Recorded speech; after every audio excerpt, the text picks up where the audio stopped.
Hello friends, कैसे हैं आप सब? बढ़िया। चलिए अभी हम देखते हैं ग्रुप थ्योरी के कुछ बहुत ही महत्वपूर्ण टॉपिक्स, जिसमें हम दो ग्रुप्स के अगर कार्टेशियन प्रोडक्ट लिए जाएं तो उनसे फिर जो एलिमेंट्स तैयार होंगे उनका ऑर्डर किस तरह से ज्ञात किया जाएगा, उन एलिमेंट्स का इन्वर्स कैसे पता किया जाएगा, दो ग्रुप्स के कार्टेशियन प्रोडक्ट से जो ग्रुप बनेगा उसका आइडेंटिटी एलिमेंट किस तरह निर्धारित होगा, इन सभी प्रश्नों पर आज हम बात करेंगे। और इसके लिए जो बहुत ही महत्वपूर्ण नोट्स हैं उन सभी को हमने यहाँ पर एक साथ लिख दिया है। ये आप सबके लिए बहुत बहुत हेल्पफुल रहेंगे। केवल मुख्य मुख्य बिंदु लिखे गए हैं कि हमको जिनसे काम है, बस जिनका जिनका हमारा काम पड़ेगा सवालों को बनाने के लिए, उन्हीं बातों को यहाँ पे लिखा गया है। तो ये बहुत ही इम्पोर्टेंट है, आप एक एक करके इनको समझते जाइएगा, फिर इनको हम अप्लाई करेंगे इन सवालों को बनाने में। तो चलिए शुरू करते हैं। सबसे पहले नंबर पे क्या लिखा है? If G1 and G2 are two groups then G1 cross G2 is also group. ठीक है, यानी कि, और ये बात केवल दो ग्रुप्स के लिए ही नहीं बल्कि n नंबर ऑफ ग्रुप्स, बहुत ग्रुप्स के लिए भी सच है कि अगर आप उनका दो ग्रुप्स का जो है इस तरीके से अगर प्रोडक्ट लिखते हैं, ठीक है, जिसको अपन एक्सटर्नल प्रोडक्ट भी कहते हैं या कार्टेशियन प्रोडक्ट भी कहते हैं, तो वो भी अपने आप में एक ग्रुप बनेगा। ठीक है, ग्रुप का मतलब निर्माण करेगा और इसके एलिमेंट्स किस टाइप के होंगे? ऑर्डर्ड पेयर के फॉर्म में होंगे। जैसे मान लीजिए, देखो G1 क्रॉस G2 कैसे बनेगा बताऊं? ये देखो, ये ऐसे G1 comma G2 such that G1 belongs to G1 and G2 belongs to G2।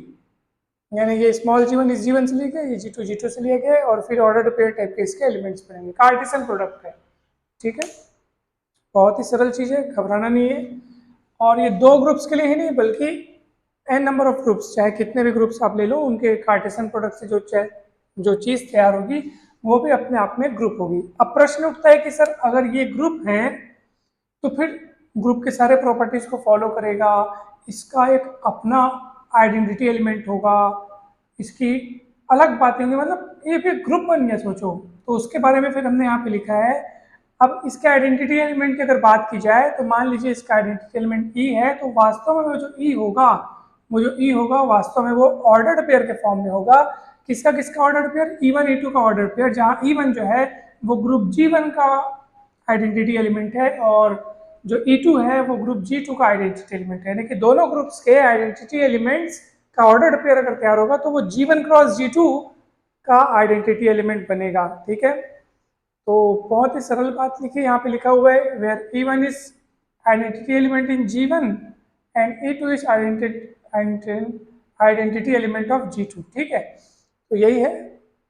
अच्छा, अगर आपको G1 क्रॉस G2 के किसी एलिमेंट का, ध्यान रखिए G1 क्रॉस G2 का एलिमेंट की बात करूंगा तो हमेशा वो एलिमेंट ऑर्डर्ड पेयर के फॉर्म में ही होगा। ठीक है, G1 क्रॉस G2 का जो एलिमेंट होगा वो ऑर्डर्ड पेयर के फॉर्म में ही होगा। अगर G1 cross G2 cross G3 रहता तो वो ऑर्डर्ड थ्री टपल या ट्रिपलेट के फॉर्म में होता है, ABC करके होता। ठीक है, अगर अब आपको इसका क्या देखना है? इनवर्स देखना है, तो कुछ नहीं, इसका इनवर्स होगा A inverse comma B inverse. ठीक है, देख लीजिए, बहुत ईजी है।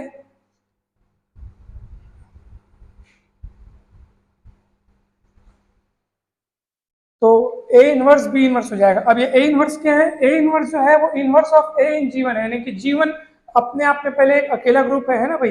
G1 क्रॉस G2 तो बाद में बना, पहले उन लोग कौन थे? G1 एक अलग थलग ग्रुप था, G2 एक अलग थलग ग्रुप था। A जो है, ये जो A है वो G1 का एलिमेंट है, तो A जब G1 का एलिमेंट है तो A का इनवर्स G1 में बिलोंग करेगा ना, A इनवर्स जिसको हम कहेंगे। वैसे ही B जो है वो G2 का एलिमेंट है, तो B का इनवर्स यानी B इनवर्स जो है वो G2 में बिलोंग करेगा। तो दोनों ही एलिमेंट्स के अपने अपने ग्रुप में जो उनके इनवर्स एग्जिस्ट करते थे, उनके इनवर्स का वापस आप ऑर्डर्ड पेयर बनाओगे तो वो इस ऑर्डर्ड पेयर AB यानी कि इस एलिमेंट का इनवर्स बन जाएगा G1 क्रॉस G2 में। एक बार उस स्टेटमेंट को आप देखिए।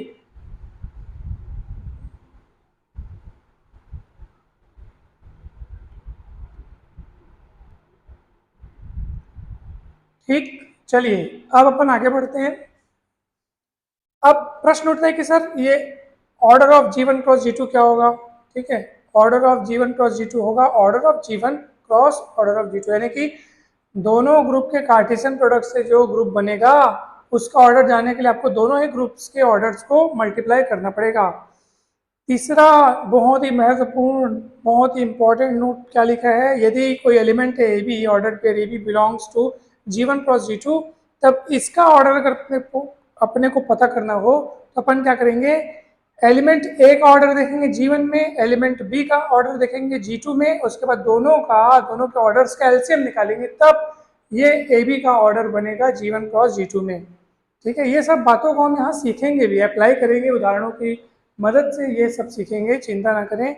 और ये चौथे नंबर का नोट तो बहुत इंपॉर्टेंट है, बहुत ज़्यादा इंपॉर्टेंट। एक काम करूंगा मैं, इसको डायरेक्ट ना ये सवाल जब चौथे नंबर का सवाल बताऊंगा तो उसमें ये नोट को सीधे सीधे सवाल में अप्लाई करते हुए सिखाऊंगा, तो उससे आपको सरल पड़ेगा। अभी बताऊंगा तो थोड़ा कठिन लगेगा, ये क्या समेशन 5d1 5d2 आ गया, ऐसे आपको थोड़ा कठिन सा लगेगा। तो जब हम इसको बनाएंगे तो हम इसको वहीं देखेंगे। अच्छा, अब देखो आप पहला सॉल्यूशन देखिए, ध्यान से देखिएगा, बहुत मजा आएगा। x कोई एलिमेंट है, किस तरह से दिया गया वो एलिमेंट R120, I, ठीक है, belongs to D3 cross Q4, यानी कि ये जो R120 D3 का एलिमेंट है और ये जो I है वो Q4 का एलिमेंट है, और फाइंड x इनवर्स बोल रहा है, यानी कि इस एलिमेंट का इनवर्स पता करना है। तो आप कुछ मत करो, इसका इनवर्स देखो D3 में कितना होता है, तो आपको पता होगा R120 का इनवर्स कितना होता है, पता है पक्का एकदम, ये होता है R240। क्यों? क्योंकि दोनों को एक साथ मल्टीप्लाई या दोनों के बीच एक साथ कंपोजिशन लगाए जाने पर ये हमको R360 देता है, यानी कि R0, यानी कि आइडेंटिटी एलिमेंट देता है। ठीक है, तो ये कैसे हुआ, देखो ना, 120 है, 120 में 240 और ऐड कर दोगे तो 360 नहीं बन जाएगा। वैसे भी डाइहेड्रल ग्रुप को हमने बहुत ही विस्तार से पूरा वीडियो बना करके समझाया हुआ है, डिस्क्रिप्शन बॉक्स में आपको लिंक मिल जाएगा, जाइए और वीडियो तुरंत देखिए अगर आपने ये वीडियो नहीं देखा हो तो ये इसका इन्वर्स हो गया, और ये I। अब आप बताइए I किसका एलिमेंट है, I यहाँ पे Q4 का एलिमेंट है, I का इन्वर्स क्या है वहाँ पे, I का इन्वर्स वहाँ पे -I। ऐसा क्यों सर? क्योंकि I को आप -I के साथ गुणा करेंगे तो ये हो जाएगा आपका 1, जो कि आइडेंटिटी एलिमेंट है, इसलिए I का इन्वर्स -I। देख लो ना, आप दोनों को गुणा करके आई स्क्वायर और ये -I स्क्वायर मतलब -1 माइनस +1 बन रहा है। Is it clear? इसका मतलब ये है कि I का इन्वर्स मतलब R120 का इन्वर्स हमको D3 में देखना है और I का इन्वर्स हमको Q4 में देखना है। तो R120 का D3 में इन्वर्स R240 और I का Q4 में इन्वर्स -I, और इस तरह से ये बन गया इन्वर्स R20, I का इन्वर्स बन गया। पहला आंसर आ भी गया।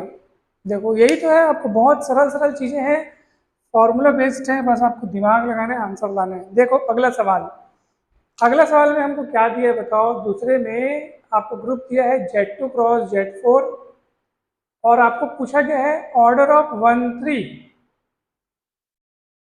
ठीक है, इसमें ऑर्डर पूछा गया भैया, ये तो सिर्फ अपने को पहले सवाल में तो सिर्फ इनवर्स निकालना था, इसमें तो ऑर्डर ऑफ 1 3 पूछा है, तो अपन कौन सा फॉर्मूला लगाएंगे, देखो ये वाला फॉर्मूला लगाएंगे, बहुत कीमती फॉर्मूला है ये। अगर आपको ऑर्डर ऑफ ए बी चाहिए तो आपको एलसीएम निकालना पड़ेगा, किसका, order of A in G1 order of be in G2, यानी कि ए किसका एलिमेंट है, G1 का, तो उस एलिमेंट ए का G1 में ऑर्डर कितना है वो आपको लिखना पड़ेगा। एलिमेंट बी कहाँ का है, G2 का, तो एलिमेंट बी का G2 में ऑर्डर कितना है वो आपको लिखना पड़ेगा, फिर दोनों का आपको एलसीएम निकालना पड़ेगा। यानी कि अगर मेरे को ऑर्डर ऑफ 1 3 चाहिए तो मैं क्या करूंगा, ऑर्डर ऑफ, ठीक है सॉरी, मतलब कि एलसीएम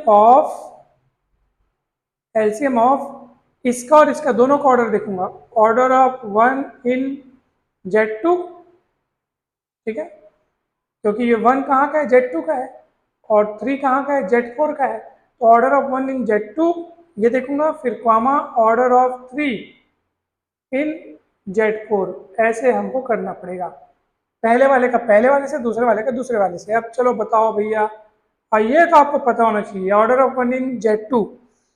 अब Z2 कौन है आपको पता है, Z2 मतलब केवल दो एलिमेंट्स 0 और 1 को रखने वाला समुच्चय, और ये आपको पता होगा ये additive group of integers modulo 2 है।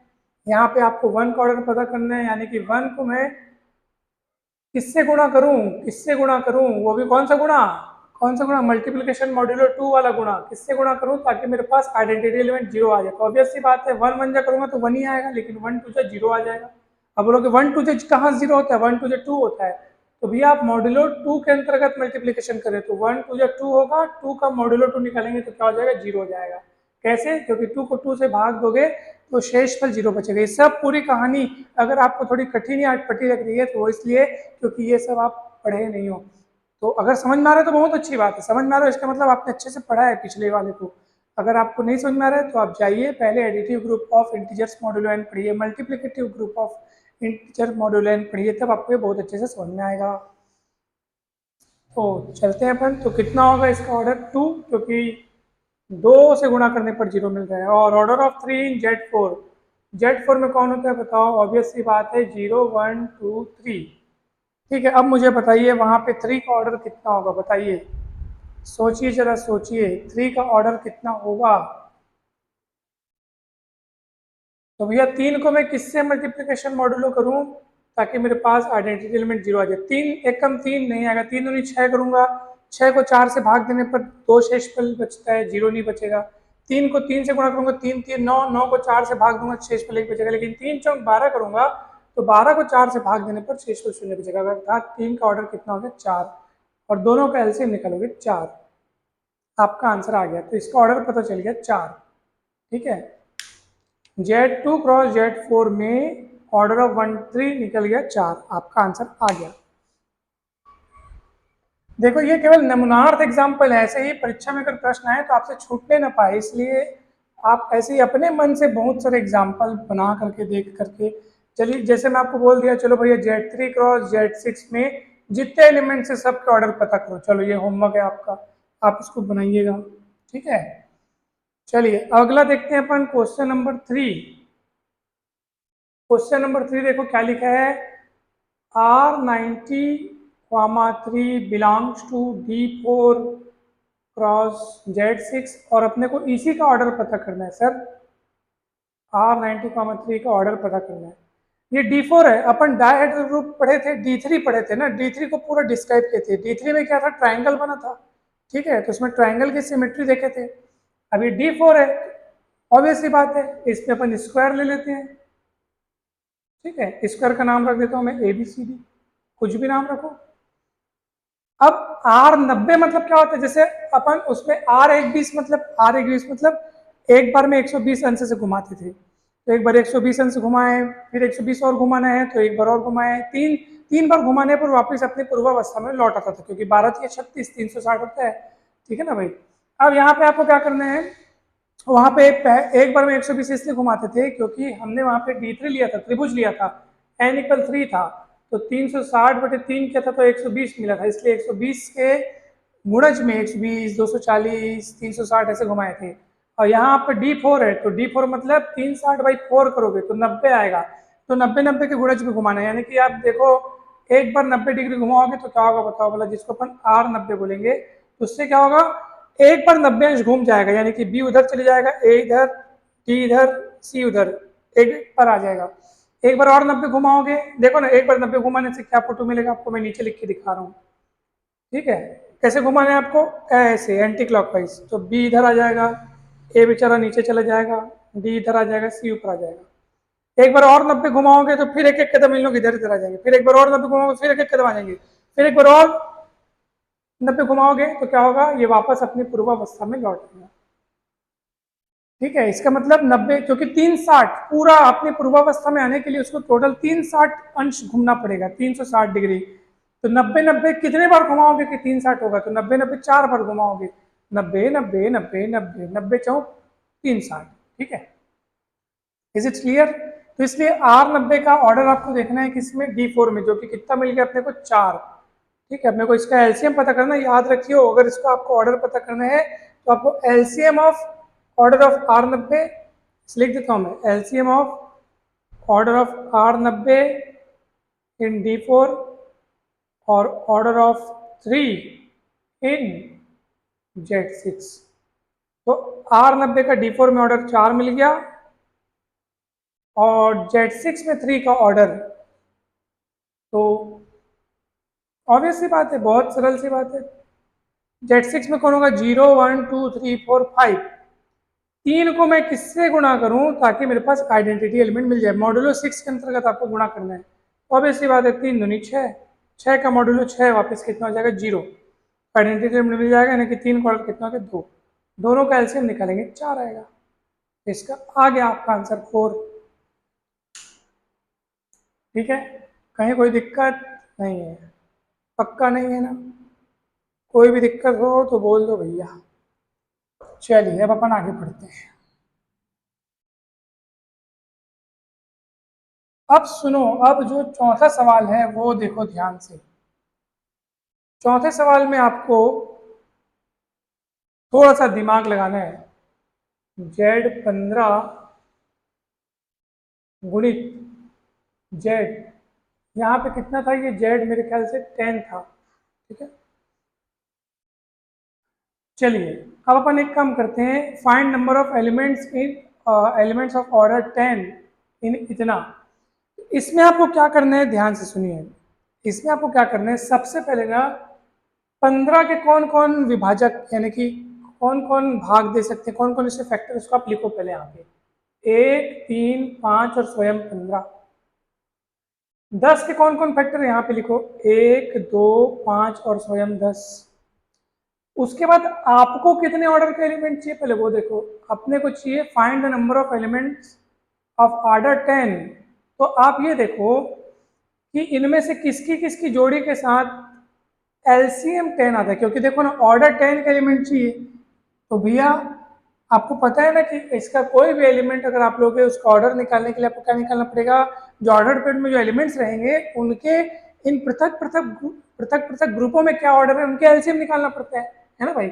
मतलब अगर मैं कोई एलिमेंट लूँ कहाँ से, Z15 क्रॉस Z से अगर कोई एलिमेंट लूँ और मेरे को इसका अगर ऑर्डर पता करना हो, अगर मेरे को इसका ऑर्डर पता करना हो तो क्या करना पड़ेगा, मेरे को एलसीएम लेना पड़ेगा। किसका किसका, order of A in Z15 comma order of be in Z10। इन दोनों का फिर जो आएगा एलसीएम लेके फिर इसका ऑर्डर निकलेगा। तो कुल मिला के इनके एलिमेंट्स के आपको ऑर्डर, इनके एलिमेंट्स के, इन एलिमेंट्स के ऑर्डर लेकर के फिर आपको एलसीएम निकालना पड़ता है, तब इसके एलिमेंट्स के ऑर्डर निकलते हैं। तो अब आपको क्या करना है पता है, तो सबसे पहले आपने 15 के फैक्टर्स लिखे और 10 के फैक्टर्स लिखे। फैक्टर्स क्या बयां करते हैं कि हाँ इसमें इन इन ऑर्डर के एलिमेंट्स हैं, इसमें इन इन ऑर्डर के एलिमेंट्स हैं। अपने को ऑर्डर 10 चाहिए, तो देखो किन किन किन के जोड़ी से एलसीएम 10 बनता है। एक एक नहीं बनेगा, 2 नहीं बनेगा, 1 5 नहीं बनेगा, 1 10 बनेगा। 1 10 की जोड़ी से एलसीएम 10 बनता है, क्योंकि ऑर्डर 10 का एलिमेंट चाहिए इसलिए मैं एलसीएम 10 लाने की कोशिश कर रहा हूँ। ठीक है, और बताओ बोला 5 और 2 की जोड़ी लोगे तब भी आपका एलसीएम 10 बनेगा, और 5 और 10 की जोड़ी लोगे तब भी आपका एलसीएम 10 बनेगा, और कोई पॉसिबिलिटी नहीं है। तो आप वो संभावित जोड़ियां देख लेना कि जिनके एलसीएम से 10 तैयार हो सके। ठीक है, हमेशा आप ध्यान रखें इस बात का, बहुत सरल है, बिल्कुल सरल है। चलिए अब अपने को क्या करना है, ध्यान से सुनो। अब सब में आप 5 5 लगा के गुणा करते जाओ, 5 1 इंटू 5 10। ऐसा क्यों, क्योंकि देखो सूत्र कहता है 5d1 इंटू 5d2 तैयार करना है, उसके बाद उनको जोड़ना है। फिर इधर 5 5 लगाते जाओ, 5 5 5 2 5 5 5 10। ठीक है, इजी है, बहुत बहुत इजी है। चलिए अब इनको कैलकुलेट करते हैं अपन। 5 1 1 होता है, 5 10 4 होता है, ये 4 होता है, ये 1 होता है, ये 4 होता है, ये भी 4 होता है। 4 4 4 4 16 कितना मिला, 16 4 20 4 24 एलिमेंट्स होंगे। ऑर्डर 10 के कितने एलिमेंट्स होंगे, 24 एलिमेंट्स होंगे, 24 एलिमेंट्स। देखो ये आपने पता कर लिया, बहुत सरल काम है। चलिए आप मुझे एक होमवर्क मैं आपको देता हूँ, आप इसी में मुझे, इसी में आप 15 ना, हाँ 30, आप इसी में मुझे ऑर्डर 15 के एलिमेंट्स की संख्या कैलकुलेट करके बताएंगे, ऑर्डर 15 के एलिमेंट्स की संख्या इसी में। ठीक है, तो हम आशा करते हैं कि आपको अच्छे से समझ में आया होगा, ये पूरा वीडियो टॉपिक्स अच्छे से समझ में आए होंगे। अगर सच में अच्छे से समझ में आए तो वीडियो को लाइक करें, चैनल को सब्सक्राइब करें, वीडियो को शेयर करें, एक कमेंट कमेंट बिल्कुल करें कि आपको ये कैसा लगा। तो हमको बहुत अच्छा लगता है, कमेंट हम देखते हैं तो बड़ा प्रसन्नता का अनुभव होता है। तो आप सभी को बहुत धन्यवाद। Thank you so much.